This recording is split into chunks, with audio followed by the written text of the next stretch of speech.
பிரவீன், கொள்ளிடம் ஆற்றின் கரையோர பகுதியில் வெள்ள அபாய தடுப்பு முன்னெச்சரிக்கை நடவடிக்கை குறித்து மாவட்ட கண்காணிப்பு அலுவலர் அன்சுல் மிஸ்ரா, மாவட்ட ஆட்சியர் சிபிஐசி செந்தில்குமார் ஆகியோர் ஆய்வு செய்தனர். தென்மேற்கு பருவமழையின் காரணமாக காவிரி நீர்ப்பு படிப்பை தொடர்ந்து கனமழை பெய்து வருவதால் உபரி நீர் கொள்ளிடம் ஆற்றில் கலந்து வருகிறது.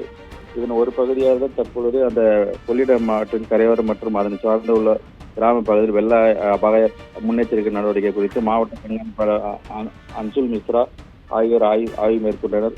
அதைத் தொடர்ந்து தற்பொழுது குமராட்சி ஊராட்சி ஒன்றிற்கு உட்பட்ட கரப்பம்பட்டு, திட்டுக்காட்டூர் மற்றும் கீழ்குண்டலம்பாடி ஆகிய பகுதியில் வெள்ள பாதிப்பு குறித்தும் மற்றும் முன்னேற்பாடு பணிகள் குறித்தும் ஆய்வு செய்தனர்.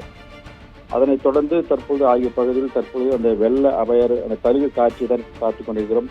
குறிப்பாக மேட்டூரிலிருந்து திறக்கப்படும் உபரி நீரானது 1,80,000 கனஅடி நீர் திறக்கப்பட்டு வந்த நிலையில் தற்பொழுது 67,000 கனஅடியாக திறக்கப்பட்டுள்ளது.